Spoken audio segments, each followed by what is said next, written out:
Alright guys, hope you're all doing well and keeping safe. Following up from my video on Monday, today I wanted to go over some further changes I think we need to see with Title Update 12. Now in the last video I talked about armor and how it still feels pretty pointless right now. The only way to actually build tank is to use other things like a shield or protection from elites or possibly armor regen. I talked about possibly bringing back at least one talent slot on another piece of gear, so we'd have say chest, backpack and possibly gloves for TU12 and other sort of stuff as well. Today I wanted to go over another couple that I've got, so yeah, let's begin. So firstly I want to talk about talents again, but instead about adding new ones or adding them to another piece of gear, this time I think the devs need a balancing pass on some talents which are really lackluster right now, along with the removal of some attributes from mods as well. Now here's a list of talents that I think need addressing. There's Mad Bomber, Overclock, Reassigned, First Blood, Tamper Proof, Protected Reload, Trauma, Energized, Protector and Galvanize. So there's at least 10 talents there which really just don't fit into the game right now. And let's take Mad Bomber as an example of why they kind of just don't work. Now this increases your grenade radius by 50% and refunds your grenade upon killing an enemy. You can also cook grenades as well, making them explode earlier, and if that wasn't enough, you get 15% bonus armor while aiming grenades. Now if you can't tell by my voice, I am being sarcastic here. This talent is really pointless, especially when you consider the other talents you could pick up instead, which are good, like, you know, Obliterate or Glass Cannon, for example.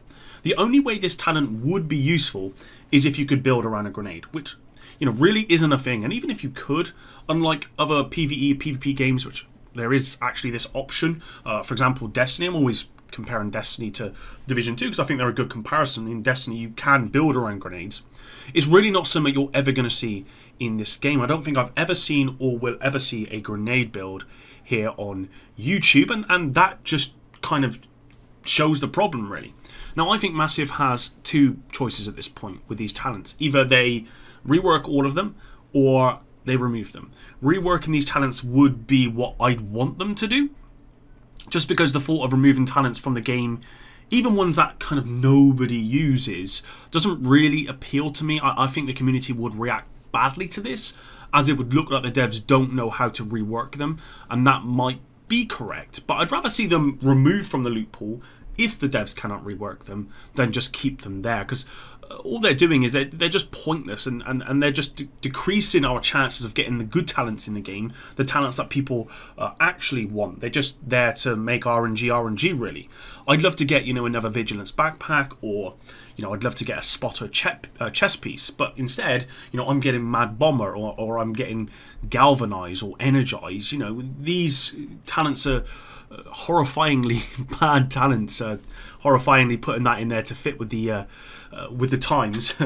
These are just really bad talents that I'm never going to use, and when I get them, you know, I just immediately dismantle the item, or, you know, I recalibrate the talent. That's first thing I do is see the talent, and if it's one of those, yeah, that's what happens. I would love for the devs to really focus on these talents as soon as possible, as well as talents, attributes on weapons and mods as well, because I think there needs to be some changes there. There are some issues there which I'll go over now. Now there are some talents and attributes that just have no right to drop on weapons, or certain weapons certainly. Certain weapons, certainly, yeah, we'll keep that in. Magazine size on a double barrel shotgun, ranger talent on a shotgun, steady handed on a shotgun, for example. Some talents really need some buffs or reworking as well, like Outsider and Unwavering on SMGs, Overwhelm and Frenzy on LMGs, Overflowing and on Empty for ARs, and First Blood and Naked for snipers. It would be great if the devs, you know, did a full pass on these talents, along with the gear talents as well. You know, attributes are, like I said, there are some attributes that just don't work on certain weapons, and so it would make sense for the devs to go in there, do a full pass, and just get rid of the fluff, you know, the stuff that's there and it doesn't need to be there. I want there to be as many options as possible in the game, and so if they can go over these talents, rework them and make them possible, make them something that people might pick rather than just completely ignore, that way we're going to get more and more build diversity, which is absolutely a good thing in this game, and that's what the game has already, but you know, you always want more build diversity in a game like this. Now mods need work as well, without kind of divulging into how mods might need a complete rework overall, which I think may actually happen at some point. Not with TU12, but certainly in the future I think this may happen. I think the devs should consider removing some mods from the pool and maybe decreasing their drop chance, as they still appear to make, you know, up a pretty large portion of all drops. I think they should drop on top of all drops rather than replace others. I think that's what they do. I think they actually replace other drops, and I don't think that should happen. Now, if you take the chem launcher, for example, you've got two slots. You've got the agitator and pneumatics. In the agitator slot, you can get ensnare duration, but in the pneumatic slot, you can get duration. So why isn't there just a duration mod, and that's it, you know? I don't understand. A better example would be the Hive. This is 3 slots. You've got drones, launcher, and system. In the launcher slot, you can get repair charges mod, stim, and stinger charges mods. Why can't this just be plus 4 charges mod slot? So instead of having 3 different mods, you just have the one, removing 2 from the loot pool and ultimately reducing the RNG. To me, it makes no sense. And there are lots of examples within skill mods where, you know, I just see unnecessary fluff. You know, mods that are simply there to increase the RNG for RNG's sake for no real reason. And I really think the devs need to first just go through these, make changes, and then of course they can listen to player feedback about how they might want to kind of change how mods work in general for a future update. I've seen some really good suggestions out there within the community, and I can definitely see a world where mods actually feel somewhat impactful, because, you know, right now the buffs they give are so minimal for the most part that you really wouldn't see or feel a difference without them. If I put, I don't know, if I put a 5% damage reduction mod on my drone, I'm not seeing that. If I put a duration deflection on my drone as well, you know, I'm not seeing that. I see no benefit of using those mods. So there's definitely a place for those to generally be reworked. But for right now, all I'd like them to do is just go in there and clean up those mods, get rid of the ones that just simply don't need there. Ones where you've got, like I said with the Hive, where you've got, you know, you've got charges for each individual part. Just have plus 4 charges. That's it, and it works with everything. That's all that needs to be there. Also, I would also like to say as well, in terms of mods, and this is going off my script here, in terms of mods, I don't like the fact that we've got these individual slots. I think we should be able to put whatever mods we want in whatever slot. Okay, so if you wanted skill haste in say the first slot, and then you wanted skill haste in the second slot, then you can do that. I don't think it should be a case that you can only have certain mods in certain slots, and that again might just increase the build diversity a little bit, especially if you couple that with some changes that I would love to see the devs make in terms of buffing mods, just to make them a little bit more impactful. Next up, and this is quite an obvious one, and that's more improvements to the summit. Now, TU11.1 brought further summit improvements in terms of UI, more activities and other things, but what it hasn't done is improve the environment. Now, when I first played the summit, I was expecting an entrance. Like, you know how with Kennedy College you can kind of walk around the premises before entering, you know, the areas? I was expecting to be delivered outside the summit, you know, on the ground, so I could actually see the scale of the skyscraper, the scale of the mode. Obviously that didn't happen, and I don't think it ever will happen, but you know, it's these details that really help immerse you in the game mode, and we still don't have kind of any of that here. And unless you count immersion breaking, then we have plenty of that. The devs have to put windows in this mode. They just have to. And not like the couple of windows that are on some floors where they're frosted, so you can't actually see out of them. I mean actual windows, so you can see into the world, and with every floor that you climb, you can see the height increase looking out of those windows.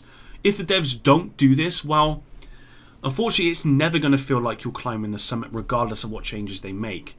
We do need some better environments inside as well. Right now it just feels like a warehouse. There are plenty of assets within the world that can easily, I say easily, I'm not a game dev, but on paper can easily be transferred into this mode, like shopping areas, diners, etc. You know, skyscrapers contain pretty much everything, so they have to really flesh out these interiors and make it brighter, man. It's so dark and dreary in there. Also, I don't know about you, but I hate one of the most recent changes made to the summit, and that's going back to level 1 after each completion.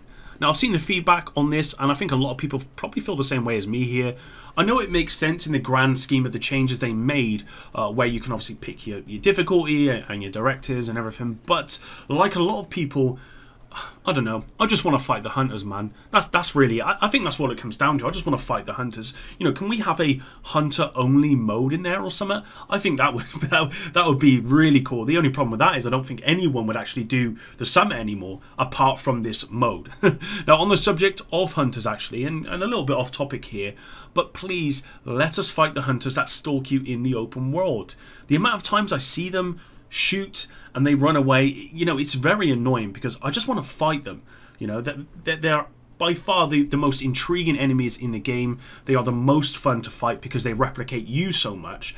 They are the most difficult to fight as well. And so in these instances, I would love to fight them.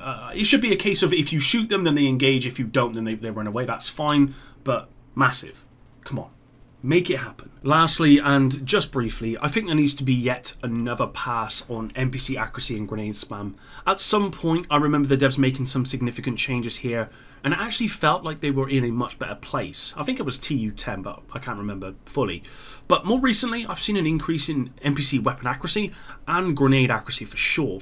You know, I've seen NPCs throwing these things from 50 meters and landing at my feet. And this is happening more and more. It's becoming more and more consistent. The fact that I'm noticing it, I know, means that there's something that's happened here where they've become way more accurate, because those changes that were made previously, I think they did a good job.